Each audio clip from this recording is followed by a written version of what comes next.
नमस्कार, सुहासिनीज किचनमध्ये तुमचे खूप खूप स्वागत आहे। या होळीला आपण पौष्टिक आणि पचायला हलकी अशी मुगाच्या डाळीची पुरणपोळी करूया।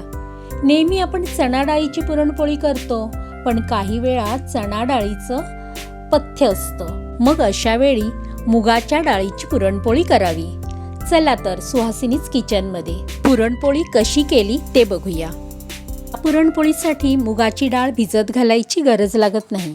आपण इथे 300 ग्राम मुगाची डाळ घेतली आहे, स्वच्छ धुवून घेतली आणि या डाळीत आपल्याला पाणी घालायचं। किती ते पहा, डाळ बुडून फक्त 1 इंच पाणी वर राहील इतकंच। नंतर हा डबा आपण कुकरमध्ये ठेवलाय, यामध्ये चिमूटभर हळद आणि अर्धा चमचा तूप घातलं। कुकरच्या 4 शिट्ट्या होईपर्यंत आपण पोळीचं पीठ मळून घेऊ। इथे आपण 2 वाट्या गव्हाचं पीठ आणि 1 वाटी मैदा घेतलाय। या पिठात चिमूटभर हळद आणि चवीपुरतं मीठ घातलं। त्यात हळद आणि मीठ मिक्स केल्यानंतर मग पाणी घेऊन आपल्याला पीठ मळून घ्यायचंय। नॉर्मली आपण चपातीसाठी जसं पीठ मळतो ना तसंच मळलंय, पण थोडंसं सैल। पीठ मळताना तेलाचा हात लावायचा आणि पीठ असं थोडंसं आपटून मळायचं। हे पीठ ओल्या कपड्याने अर्धा तास झाकून ठेवूया।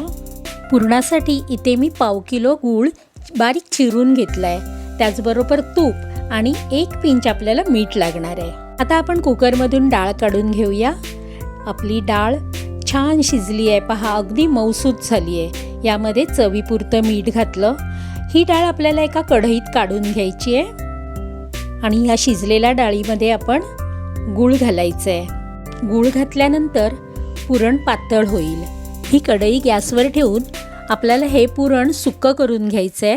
यामध्ये आपण थोडी केशर घातली आहे। केशर ही पूर्णतः ऑप्शनल आहे आणि 1 चमचा तूप घातलं। ही कढई गॅसवर ठेवल्यानंतर गॅस कमी ठेवायचा आणि सतत ढवळत आपल्याला पुरण घट्ट करून घ्यायचं आहे। आता पुरण थंड झाल्यानंतरच आपण पुरणपोळ्या करायला घेतोय। पीठ थोडंसं मळून घ्यायचं। पुरणपोळीसाठी एक छोटा उंडा हातावर घ्यायचा, त्याची पारी करून त्यामध्ये व्यवस्थित सारण भरून पारी व्यवस्थित बंद करून घ्यायची।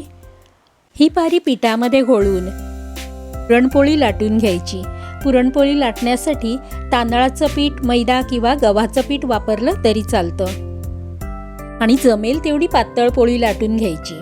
या पोळ्या मी दुपारच्या जेवणासाठी करत होते आणि मला थोडंसं लेट झालं होतं आणि व्हिडिओही शूट करायचा होता, तर त्या गडबडीमध्ये या पुरणामध्ये मी वेलची आणि जायफळची पूड केली होती, ती तशीच बाजूला ठेवली आणि घालायला विसरली। 1-2 पुरणपोळ्या झाल्यानंतर माझ्या लक्षात आलं, मी नंतर मिक्स केली। इथे आपला तवाही तापलेला आहे।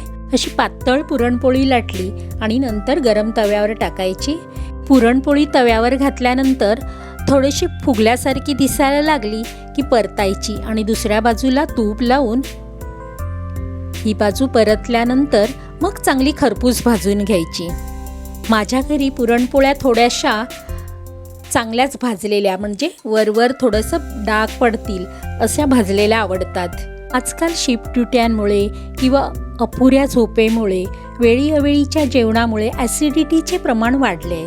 अशा वेळी चणा डाळीमुळे त्रास होण्याची शक्यता असते, पण या मुगाच्या डाळीच्या पुरणपोळ्या आहेत ना, या पचायला अगदी हलक्या असतात आणि या पुरणपोळ्यांना पूर्वतयारीचीही गरज नसते। त्यावेळी केल्या तरी छान मऊ गुबगुबीत पुरणपोळ्या तयार होतात।